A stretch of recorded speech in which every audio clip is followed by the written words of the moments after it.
This week I will be focusing on the article titled The Work of Hermeneutical Phenomenology. So, in the next 8 minutes or so, I'll just go through a kind of step by step discussion of what the article shared with us, and then also kind of my takeaways, and we'll end it with just a couple application questions for you. So, as you probably noted, this article was published in the Journal of Qualitative Research in 2000, and it was authored by 5 different researchers coming out of the UK and Finland. And not really much to our surprise, this article largely focuses on the hermeneutical approach and uses almost like a case study analysis of a research study to walk us through the process of hermeneutic phenomenology. So the authors first introduced the concept in the page 1 and 2, including some tensions and even criticisms that it can face, or just ways it's different than descriptive phenomenology. And then the remaining work of the article really reads as that guide, right, using that specific research study and using the hermeneutical approach and what that would look like. So in this short video, we'll just kind of walk through that, as I noted, and then highlight kind of key takeaways and notable references. All right, and just as a disclaimer, this is my first true introduction to more of this interpretivist approach, and so these are my thoughts and my viewpoints from reading this article. In no way am I an expert. And with that, I'm totally open to feedback and questions and even challenges in some of my interpretations of the text. Okay, so let's just jump in. As we know, Husserl is the father of phenomenology and really adhered to the philosophical ideas of rigorous science, often grounded in the forgotten lived experiences of humans. He introduced us to the concept of describing phenomena as they appear in the consciousness through the process that we've learned about, reduction. So in response, the authors of this article introduce us to 2 other key players, Heidegger and Gadamer. So what they did is they kind of built upon Husserl's concepts, but in a kind of a reoriented way. Heidegger recognizes certainly Husserl's contributions, but really shifts toward more of an ontological approach, which considers an interpretive nature of human understanding and existence. The authors then discuss a bit about Gadamer and what he did to extend beyond Heidegger's ideas by emphasizing hermeneutics, which is the art and science of interpretation. It is central to understanding human experience, especially through the concept of fusion of horizons. And that term, fusion of horizons, we'll try to identify in a minute here.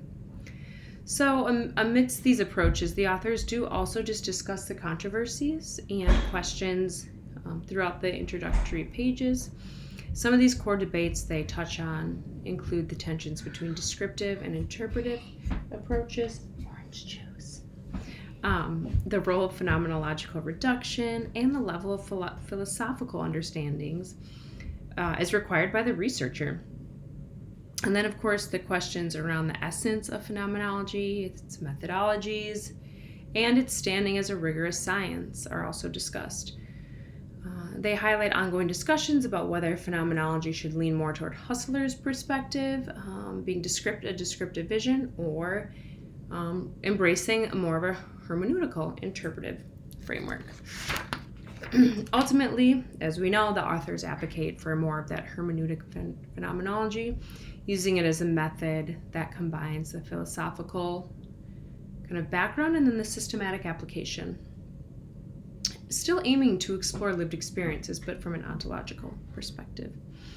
So they argue for the importance of navigating between philosophical theories and empirical application, just noting that research still needs to be consistent, coherent, and flexible. So before we touch on this specific study, let's talk about these 2 terms that are brought up in the beginning. The first is hermeneutic circle, and the second is the fusion of horizons. So my understanding of the hermeneutic circle is really this idea that one's understanding of the text as a whole is established by referencing the individual parts, and one's understanding of the individual parts, or each individual piece, is also referenced by the whole. So you cannot just have the part and you cannot just have the whole. They are reliant on each other to make meaning. Okay, the fusion of horizons. So I pulled this, I believe, straight from the article. According to Gadamer, the hermeneutic circle, dialogue, and process of interpretation lead to a fusion of horizons as understanding takes place. So what does this really mean? From my basic understanding, the fusion allows for co-constructed and shared understanding between participants and researchers. And that's a pretty basic understanding. Okay, so with that, let's move on to the next section of the paper, which is the bulk of the paper, talking about applying hermeneutic principles. So the study is quoted on the bottom of page 3 of this text, looks to bring forth how the acute stroke unit was meaningfully lived through from 2 horizontal perspectives. This paper uses one of those perspectives to illustrate the hermeneutic phenomenological method. So what this study revealed is that the unit was both a holding space, providing safety and a nurturing kind of environment, and also a transitional space, facilitating various recovery-oriented transitions. And this understanding really emerged from the in-depth work and rich descriptions from survivor interviews, and just emphasizing the role in protecting survivors from further vulnerability while supporting their recovery journey. And as the article noted, when reflecting on the transcribed interviews, that just wasn't enough. So there's the text and the reflection of the text, but the researcher talks about drawing on artistic kind of ways of understanding participant accounts, such as drawings, diagrams, writing, just more visual representations, which I thought was something that was worth noting. So moving on to table 1 on page 6 and table 2 on page 8, this is where it kind of all came to life for me in looking at the hermeneutic process that the researcher went through to make meaningful connections. Again, it is quoted that these tables make visible the hermeneutic dialogue and work with part and whole on a number of levels.